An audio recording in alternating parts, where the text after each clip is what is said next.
कुछ ही समय के पश्चात भगवान के ग्रस्त जीवन में प्रवेश करते ही बेटे का जन्म हुआ। प्रद्युम्न नाम का बेटा हुआ, जिसे सूतिका ग्रह से ही शंबरासुर नाम के दैत्य ने हरण कर लिया,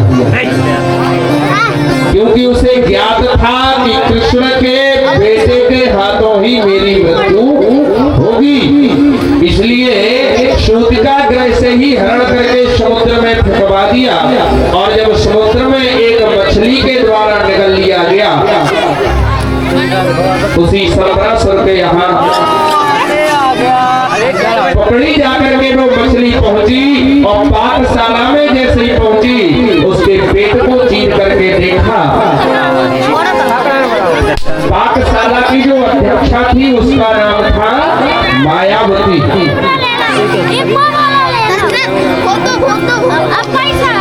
जैसे ही उसने देखा बड़ा सुंदर बालक है, उस बालक को निकाला। शंबरासुर को कोई पता नहीं।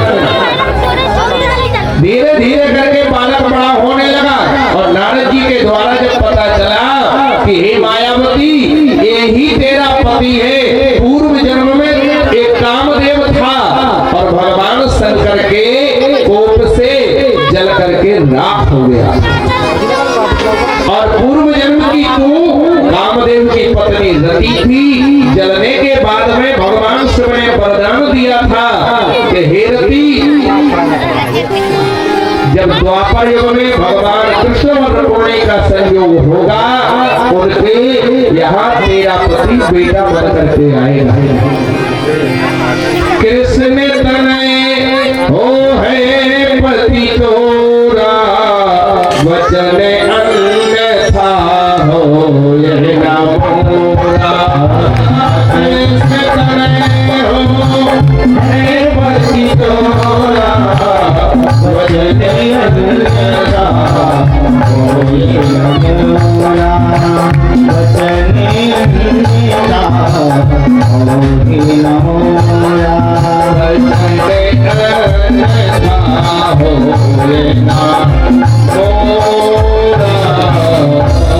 वृंदावन बिहारी लाल की। ब्राह्मण देवताओं से निवेदन है जो मंच पर विराजे हैं, एक दोना में बढ़िया वहाँ रोली रख दो, एक दोना में वहाँ हल्दी रख दो, ज्यादा हल्दी घोल करके रख दो। जिन भी भक्तों को ऐसी इच्छा होगी कि हम यहाँ चरण पखारे, वो आकर के पखारेंगे, भगवती को श्रृंगार कराएंगी, और वही सिंदूर अपने माथे पे अपने माले में भर लेंगी। वहाँ व्यवस्था करेंगे। बोल वृंदावन बिहारी लाल की, श्री बाल कृष्ण लाल की। आप लोगों को अवसर दिया जा रहा है, लेकिन एक एक करके, अगर संग दो जन आ गए बंद कर देंगे।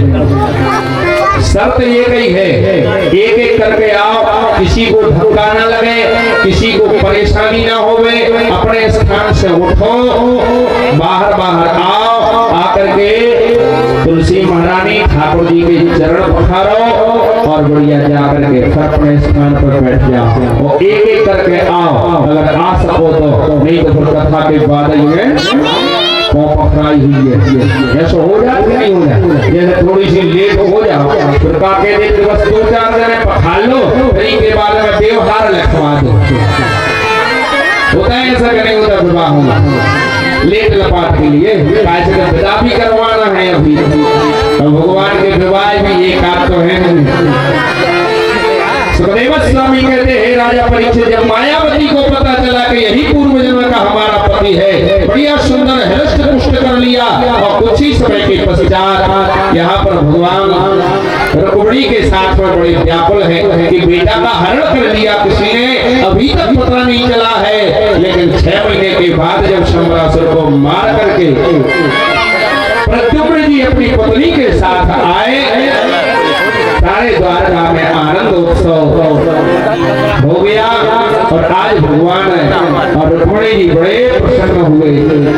रुक्मिणी और भगवान कृष्ण को प्रसन्नता हुई और भगवान इस तरह ग्रस्त जीवन में प्रवेश करते हैं।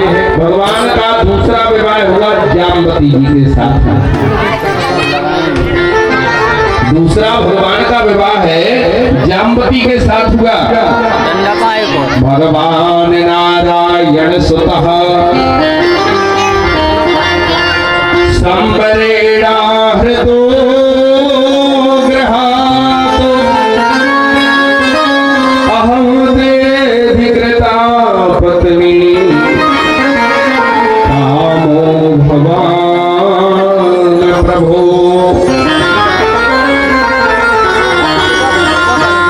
वृंदावन बिहारी लाल की। उसकी द्वारिका में एक सत्यजित नाम के राजा रहते। सामान तो ही रखो रहेंगे, वो तो लिखोगा वो आपको। हाँ, लिस्ट में चढ़ो, बस आप तो अपना क्रिया करो। हाँ, सबका लिखा गया है, चिंता मत करना। यहाँ नहीं लिखा जाएगा तो वहाँ जरूर लिखा जाएगा प्यारे। इसलिए ये बताए चिंता करना कि हमारा वहाँ सामान पहुँचा कि नहीं पहुँचा। पहुँच भी गया है, लिखा भी गया है। और दान मैंने निवेदन किया था, दान छपाने के लिए नहीं, दान को क्या करना चाहिए? छिपाना चाहिए। दान छिपाने के लिए किया जाता है, पुण्य छिपाने के लिए किया जाता है। और जो छपाते हैं, जो बताते, वो दान नहीं, वो तो दिखावा है। बोल भगवत्सल भगवान की जय हो। द्वारिका में एक सत्यजित नाम के राजा रहते थे, जिन्होंने भगवान सूर्य नारायण की उपासना करके शिल्पक नाम की मणि को प्राप्त कर लिया। एक दिन वो मणि अपने गले में धारण करके जैसे ही सुधर्मा सभा में आए, भगवान ने देखा बड़ी प्यारी मणि है। हे महाराज, एक काम करो, इस मणि को राजकोष में जमा कर दो, क्योंकि जहाँ ये मणि रहती है प्रतिदिन 40 भार को देती है सोना। और जिस देश में ये मणि रहती है वहाँ कभी दुर्भिक्ष नहीं पड़ता, बीमारी नहीं पड़ती है। और इतनी बड़ी संपत्ति पर राजा का अधिकार होता है। सत्यजित महाराज ने वो मणि नहीं दी, भगवान ने मांगा भी नहीं दोबारा, और वो मणि को ले जाकर अपने घर में रख दिया। एक दिन अवसर पाकर के उसके भाई प्रसेन ने उस मणि को गले में बांधा, वन में गया और वन में जाकर के एक शेर के द्वारा मारा गया।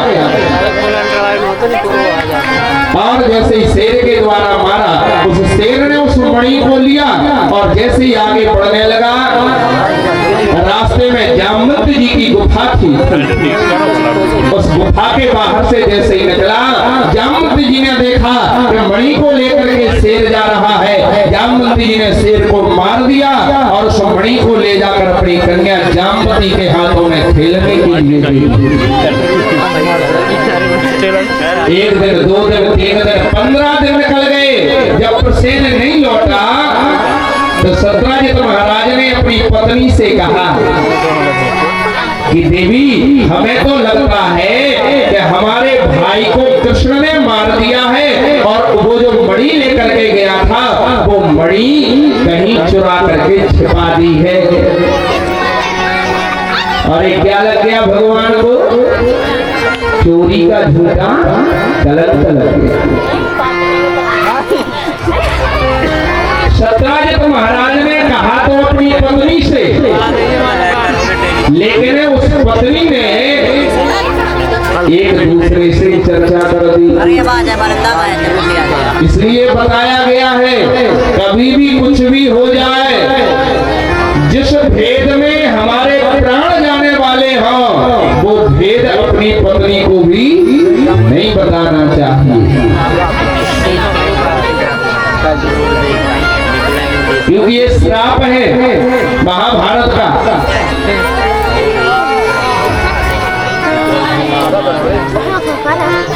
कुंती माता ने